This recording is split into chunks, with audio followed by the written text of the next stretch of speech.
Hi Pradyoth. Hello. Hello, Mr. Rohit. Hello. And hi, everyone. Welcome to the very first episode of our brand new podcast, What Every Founder Must Know About Low Cost Lead Generation, where we unpack real strategies, building something smart and generating leads that actually convert, even if you're starting from the scratch. I'm your host, Pradyoth, and I recently started my organization called Prosperapro Solutions, which basically helps with the companies grow through IT staffing, process improvement, quality consulting, and also empowers individual in terms of their career growth. Now, here is the thing. As I stepped into the shoes of a founder, I found myself asking the same questions what most entrepreneurs may have. Like, where do I find my first clients? How do I market myself with low to no budget? Or what's worth my time and what's just a noise kind of thing. So I thought of collaborating with people whom I'm familiar with and bring across something valuable to the table. So having that in my mind, I'm joined by Mr. Rohit Vedantwar, who is a co-founder and CEO of Supramind Digital, which is a leading CEO first digital marketing agency based out of Mumbai. He has close to 20 years of experience, and he, along with his team, have worked with names like ClearTrip, Parek Cards, ICICI Prudential, and Turtle Mind, helping them to grow visibility and drive real leads and convert the traffic to real revenue. So, Mr. Rohit, welcome. So glad to have you with us. Same here. Thank you, Pradyoth, for having me. Great. So you have been helping businesses grow through digital for over 20 years, right? Yep. So, but one thing I've noticed, even among my peers or someone, is that many early founders, especially early founders, hesitate when it comes to marketing themselves. So, why do you think entrepreneurs, especially early stage one, either ignore marketing or feel uncomfortable promoting themselves? I believe it is actually a fear of being perceived as salesy or pushy. I think that's the most important reason because I mean, see, that is one of the most important issue, I believe, fear of being perceived as salesy or so that's one. The other reason that I can think of is they're focused too much on product service and they don't want to spend much time on improving their visibility. Probably they're focused too much on improving or developing their product or service. So that could be also another reason. The other reason could be lack of marketing knowledge or confidence because probably they are not exposed to as that much, or they don't know where to start. So that could also be another reason where to start. They don't know how to get started, how to start pitching, what is my market, those kind of things, like those basic questions, right? Hmm. A lot of them also think that marketing is expensive or unnecessary early on. So that could be also another reason. They think that their product is not ready or their service is not ready. So that could be another reason. Great. The last thing that I can think of is a lot of people struggle with self-promotion and storytelling. So that could also be one reason. So a lot of this again boils down to the lack of exposure, probably because a lot of these things are related to that. So if you get with time, when you actually start experiencing, then I think things improve. People become more confident at sales, at marketing. And in a lot of cases, your product is good, and if you just be there and start talking about your product, even without being salesy, I think you can get there. Even I am not a salesperson, but I understand my product very well. I understand my niche very well, and get sales or get business, right? So that's how it is. Great. Just now you said about the point saying they focus too much on their product or services into developing them rather than marketing them. So that's where my next question lies. That it's this mindset I have seen actually. Even I have seen this mindset where if I do good work, people will find me. Is the mindset they carry in themselves. But in your experience, like how dangerous is that belief in today's market? See, basically, but so if you believe that if you have a very good product and it will sell automatically, that rarely happens because there have been a lot of case studies where even very good products have failed because of lack of marketing. Even very good films fail because they're not marketed well. So I mean, just an example. So I think you don't get the momentum if you don't start promotion or marketing.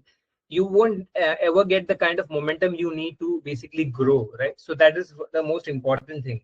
So if you want to grow, if you want to drive leads, customer sales, then marketing is very essential. The other thing is a lot of times what happens is competitors with average services win because their marketing is very strong, right? So that's another reason. I think people should start thinking about marketing positively, because you might have seen in your own, particularly a lot of people that will watch this podcast will also relate to this, that even competitors who do not have that kind of product, they don't have a very good product, but their marketing is strong. With a mediocre product also you can do reasonably well, and you can start basically get the momentum, right, to grow your business, Right. the other thing is organic discovery is unpredictable and slow, right? So if you just think that by developing a good product, it will automatically, by word of mouth and stuff, your product will sell itself, or your service will sell itself, then that will be. I am not saying that it won't happen, but it will be very slow. Yeah, and Right. it unpredictable, because you never know like what kind of growth you can expect unless you have a very strong network which you are using or leveraging. In that case, probably you can get a good kind of boost, or your sales can grow faster, but in most cases that rarely happens, right? So market is too crowded. To rely on word of mouth alone is actually not a good idea, actually. So Right. so no momentum in sales is the most important thing that I would like to highlight. If you just grow with the organic flow, right? Then competitors with this marketing is strong, and there are so many case studies, right? Yes. So that's another thing. And organic discovery is unpredictable and it's very slow. So that's one more reason why you should ideally not just focus on developing your product. While you do that, you constantly keep trying your product, keep trying the market, and those kind of things. Also simultaneously do the marketing. Like instead of 100% focus on product, you can start by 20-30% focus on marketing initially, grow to 50%, then to 60-70% also. Because the product at that you'll be at a stage when the product is kind of fairly developed, and now you don't have to focus more on product development and or service development, and now you can actually start marketing your product, right, that way. So but start by, let's say, you start with 20-30% marketing, focus on 70% on your product development and stuff like that, and then gradually increase, like every 6 months on every 1 year. You can have that kind of a pattern.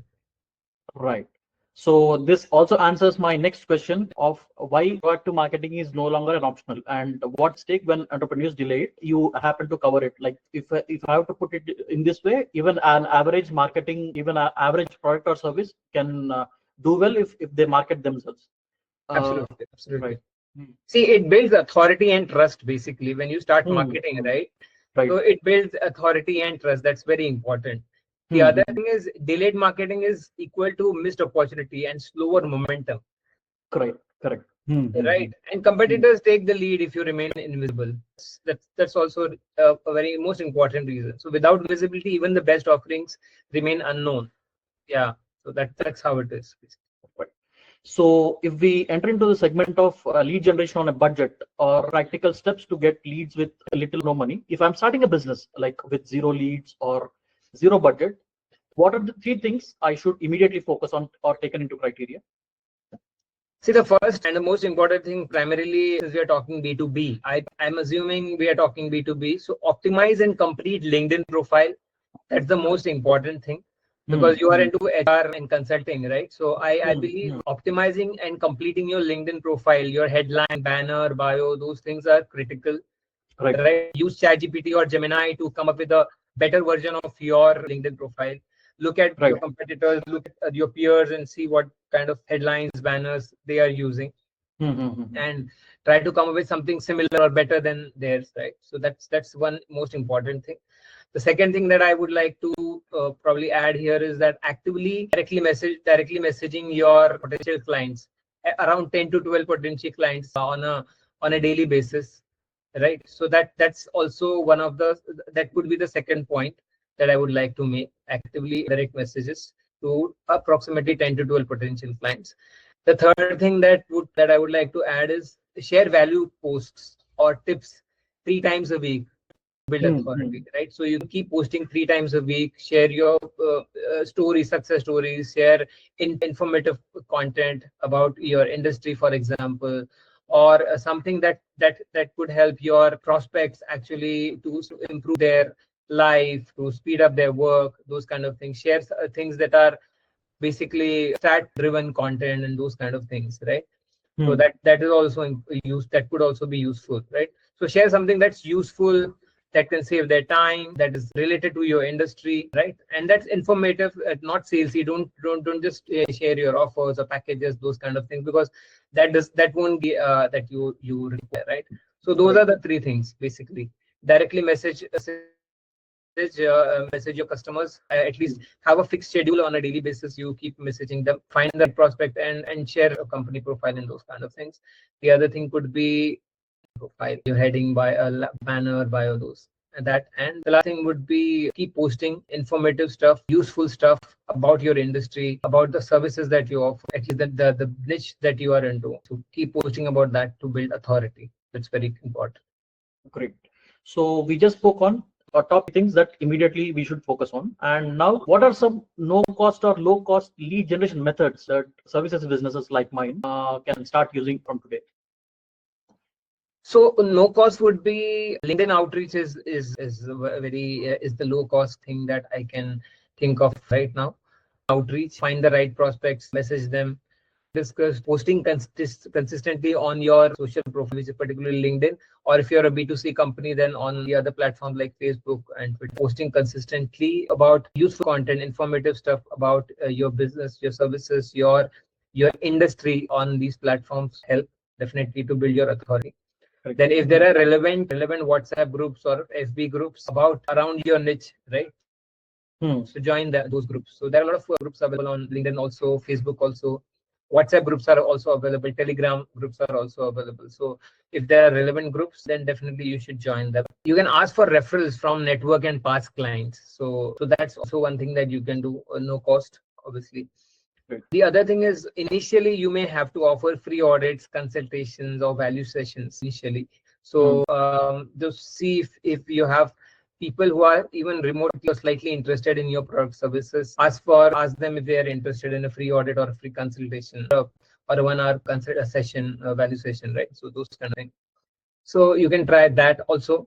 Aside from that, in your free time, like you can find relevant questions on platforms like Quora.com or Reddit.com or other relevant forums. If there are any specific relevant forums, industry related, you can actually find them. Even Facebook groups and those Facebook groups, LinkedIn groups, if you find relevant questions, your industry, people are asking, people want more information about a certain thing, then you can actually start responding. So that will also help to grow authority. So if you're someone asking about tips around hiring, for example, those kind of things, right? You can answer. So that's another thing that you can do. You can also use, if you're not using WhatsApp, so you should ideally have a separate WhatsApp for your business, and use your WhatsApp status, right, to share client testimonials, success stories, those kind of things in short.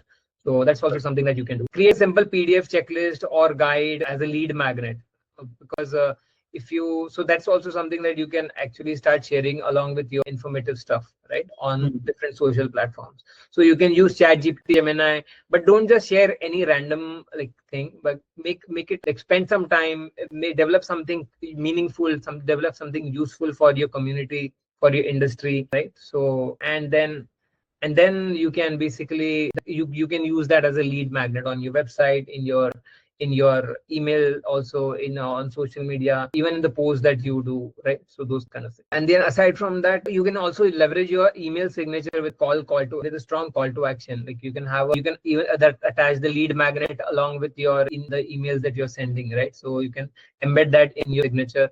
Aside from that, you can probably also have them schedule a consultation, for example, from your signature itself. So you can actually do that also. Even the sales outreach, if you're doing some sales outreach or cold emailing, that's also something that, although not something that I would suggest, but if you have a strong call to action, and if you are into outbound marketing or outbound or email outreach, then that's also something that can help.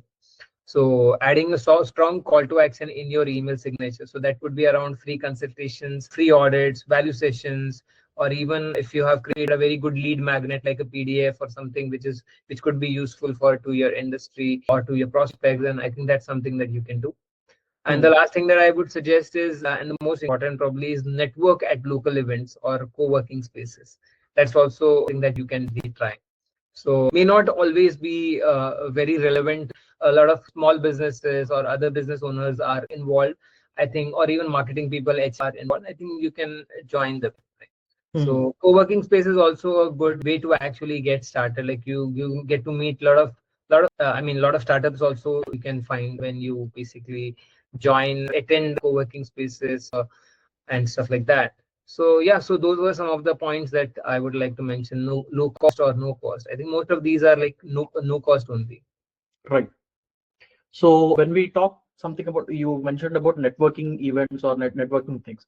So one of the thing comes under net is one of the thing is called as BNI, Business Networking International. So can we talk something about BNI? Is BNI worth in take on? Before that, people may not be knowing about BNI. So can we come what exactly is BNI so that it will be useful for them, and then we can come something related to, is it worth investing in BNI or something new, or offline communities? Yeah. So BNI is Business Network International. Okay. So it is a global community, not just and they have presence all across the world. Okay. So and these are all business owners, right?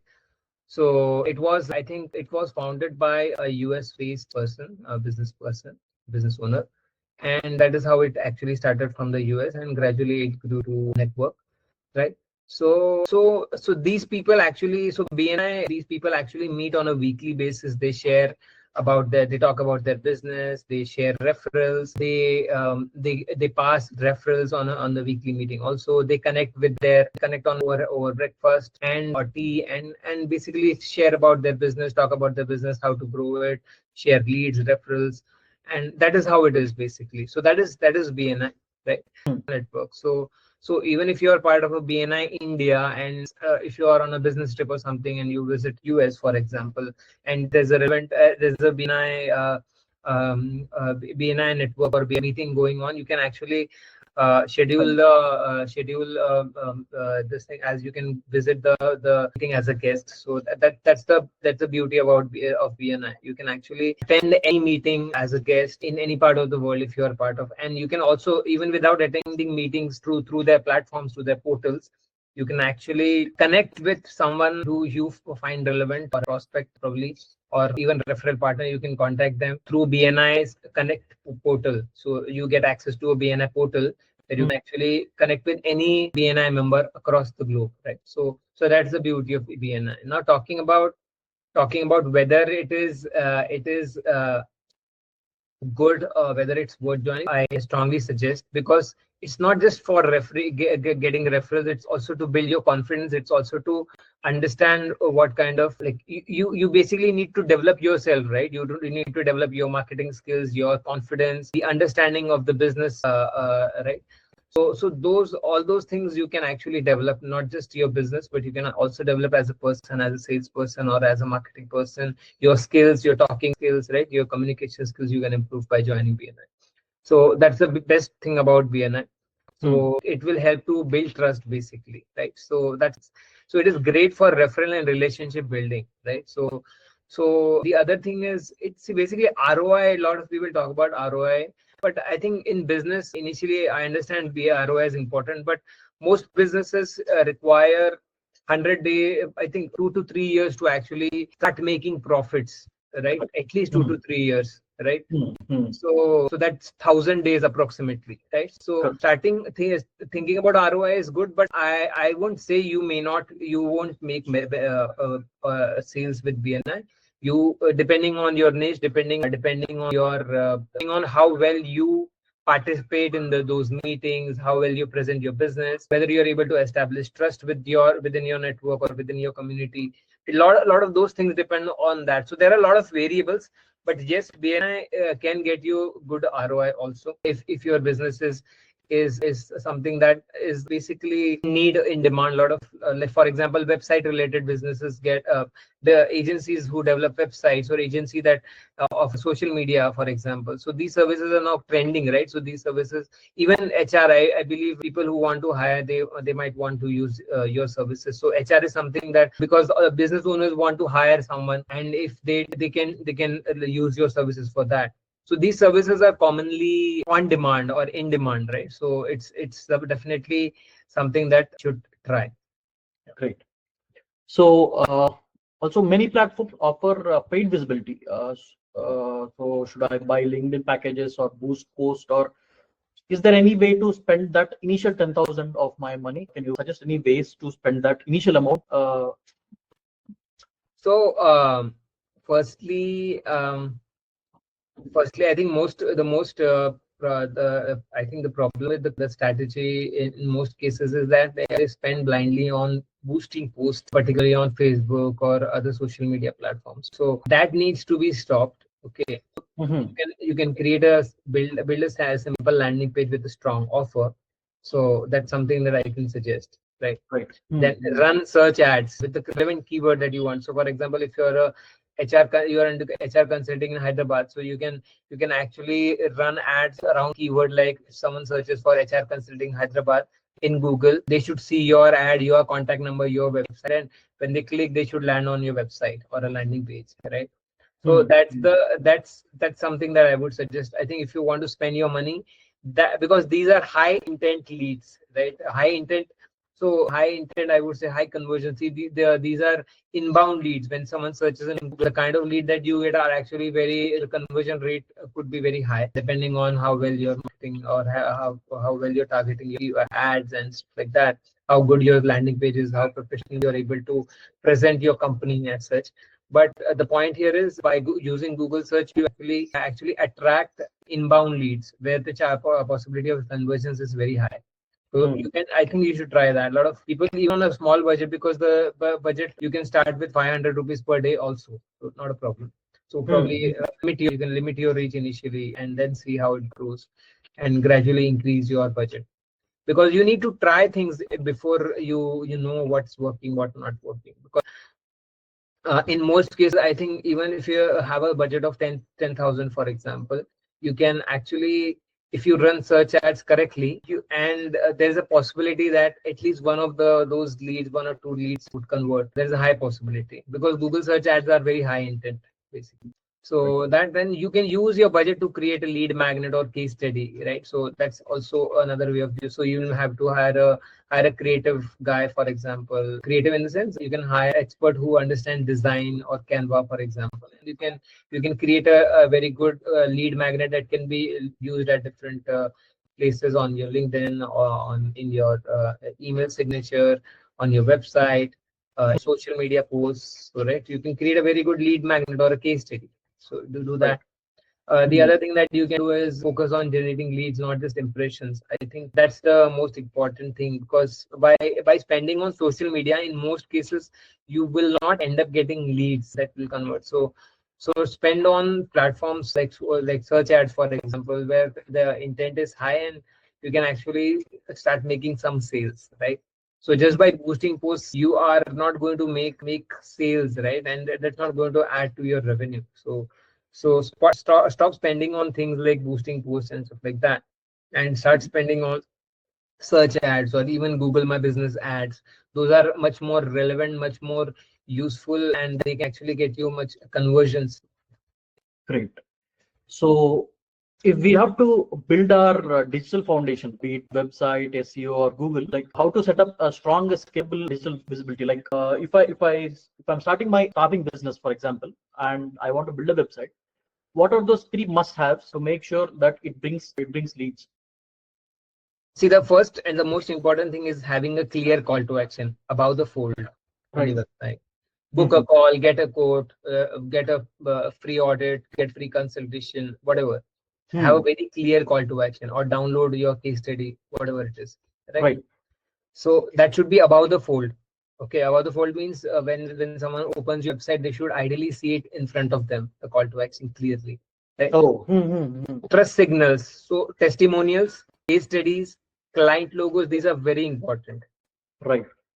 So having these things, have these things ready while you're building your site, or even before starting the website work. Have testimonials ready. Create a few case studies using Canva.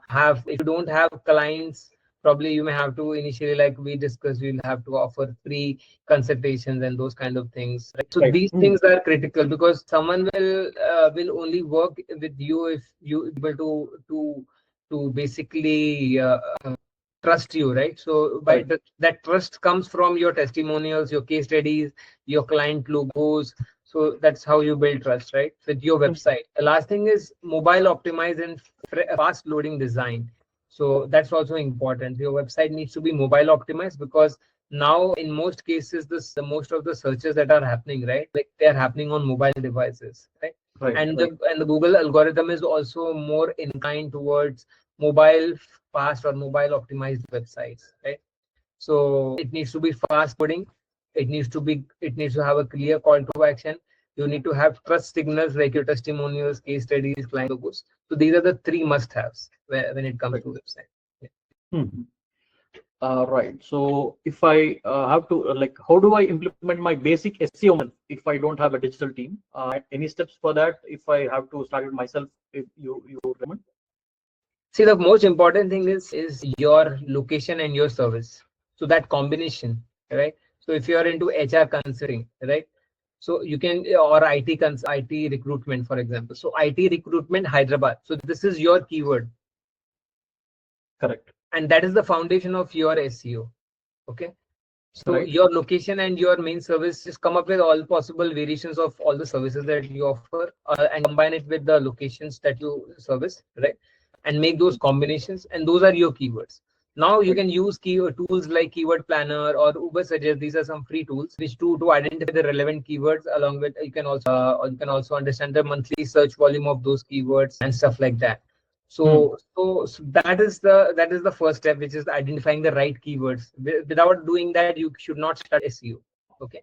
So Right. once you identify the right keywords, then use those keywords in your title tag, your description tag, your heading tags. You can also use ChatGPT. Once you have the keywords, you can use ChatGPT or Gemini to basically come up with the most relevant titles, meta descriptions, and heading for your business, right? Then creating blog posts which answer common client questions. So like how to retain IT staff, for example, or how to boost confidence, or how to solve internal whatever office politics and those kind of things, like whatever is relevant in your industry. Answer those questions, create blog posts around different frequently asked questions, right? So that's also Right. one thing that you can do. That should ideally, you should be doing that on a regular basis, and then once you've posted that, you can share that on social media, LinkedIn particularly, right? So that then link related pages internally for better navigation, right? So that's also something that you can do. All the relevant pages need to be linked internally. So that's also a part of important part of search engine optimization. Hmm. And the last and the most important thing is set up Google Search Console to track performance. So it's a free tool by Google Search Console. So once you have website developed, once you've added meta tags, you started creating posts, right? You've done the basic interlinking and all to for the relevant pages, right? So once you've done that, you can actually use Google Search Console, which is a free tool. You just need to verify your domain or your website once, and it automatically then regularly it will start. It is like your dashboard, your performance dashboard, where you can see how well your website is performing. You can see the keywords your website is ranking. You can see the number of clicks your website is getting, right? Which pages are doing well, and which, if there are any particular issues with your website. But that also something that Google Search Console can help you identify. So yeah, those are the 5 steps: identifying the right keywords, optimizing your basic title descriptions, headings, writing blog around your relevant questions or relevant FAQs, I would say, that your customers, or questions that your customers might have. The other thing could be interlinking, and the last thing is using Search Console to track performance. Great. So you happen to cover my next question points also, like leveraging Google My Business related. So if we can focus a little more on that, or any other tips or hacks from your experience where I can properly utilize my GMB, Google My Business. If you can focus on that. Sure. So Google My Business is also called Google Business Profile Correct. now. So it was called Google My Business. Now it's called Google Business Profile. So the most important suggestion here is to fill out all possible fields, not skipping any important. Even if it's optional, try to update it. Like right. So that way. So that's how it needs to be. More is better, and try to complete your profile. So by adding our relevant descriptions, services, contact information, all of that, do not leave anything blank. Okay. So completing your profile is the most important suggestion. The second thing is post regularly about your offers, your updates, high quality photos, videos in your Google My Business profile. So you can talk about your offers, your tips, or even blogs that you write, you can share there. So those kind of things. Third thing is encourage happy customers to leave reviews. So Google My Business also allows you to create a QR code or just share it on WhatsApp, share the review link on WhatsApp, or share it on social media, or even through website, even through your email. You can do that. By creating QR code, you can do, and you can use those QR code on your website, in your signature on your website, even on social media. Even if you have some print material, for example, you can do that. I mean, you can have the QR code for reviews on those also. So ensure that you make it easy for your customers. Encourage happy customers to leave reviews. So that's another important thing. The other part of GMB optimization would be use question answers and respond promptly to inquiries. So if you have if people are asking questions, you should ideally respond, and try to make it more useful. Try to add as many answers to all the relevant questions, so that even without visiting your business, or even without talking to you, they'll get all that most important relevant information about your business, right? Right. So that, and then share your GMB link on website and social profiles. Yeah. Great. So while going through the testimonials of your clients, actually, I happened to notice one of a client called Dhani.co gave a fantastic testimonial on your work in improving their DR from 11 to 44. So for someone listening who doesn't know what DR is, how would you explain that? Like, what does it take for a business to improve the score and actually turn it into the leads? Can you throw some light on that? See, high domain rating or high domain authority means more Google trust and ranking power, right?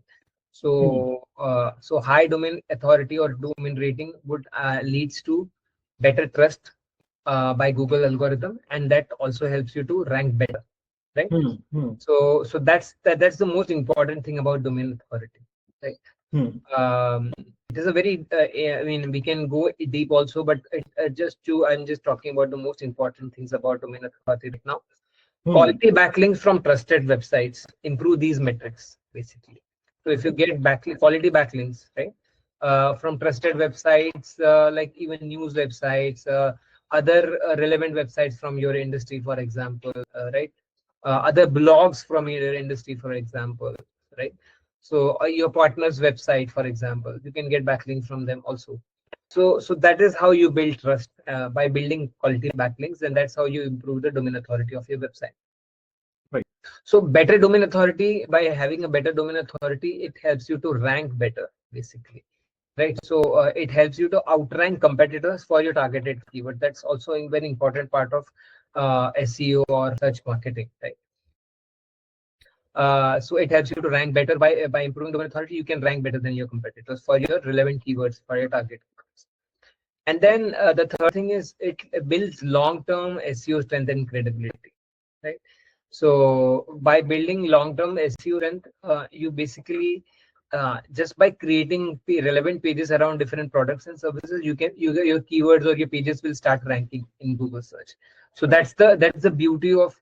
So you don't have to actually so every page that you create, you don't have to build backlinks. If you have a very good domain authority, you will actually ranking faster, just by creating relevant pages, by adding relevant information on your page, and doing the basic SEO things or SEO optimizations.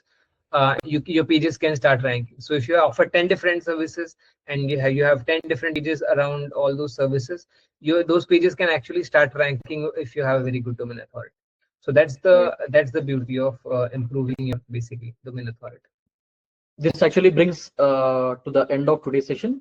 We have touched upon three major things, three critical elements for early stage entrepreneurs.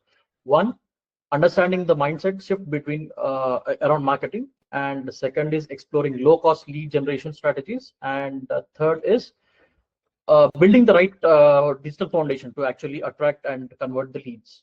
So, Mr. Rohit, thanks because for breaking down with such clarity. Even I'm sure a lot of founders, including myself, are walking away with actionable takeaways. Sure. Thanks, Pradyoth, for having me. It was I really appreciate the time you've taken to basically list down all the useful or all the frequently asked questions that any business owner might have about growing their brand. And I am happy to be of help. We can actually invite more questions in the comments below, and we'll try to do justice to that. We'll try to answer as many questions as possible, and I think we can do a part 2 also, where we will cover the points that we couldn't cover in this particular podcast, because there are a lot of things that I would like to share, and I'm sure you must also be having a lot more questions for me. So Yes. we can actually do a separate call, probably a part 2 of this particular podcast, and throw more light on probably the other aspects of digital marketing or content development or even social media marketing, those kind of things. Great, great. Yes. And to all our listeners, this is just the part 1. And in our upcoming continuing session of this episode, we will dive into next crucial factors like where to spend and where not to spend your limited budget, how to choose between paid ads and organic channels, the tools every solopreneur or entrepreneur need to execute consistently, and even real world test cases from Mr. Rohit's experience can help you connect the dots. So if today's session has helped you rethink on how you're approaching your marketing, then trust me, the next episode is going to be going to help you to scale much more. So subscribe our channel and also share this episode to your circle if this episode has helped you. Until then, stay visible and stay valuable. Catch you in part 2. Thank you. Thank you, Pradyoth. Take care. Yeah. Bye.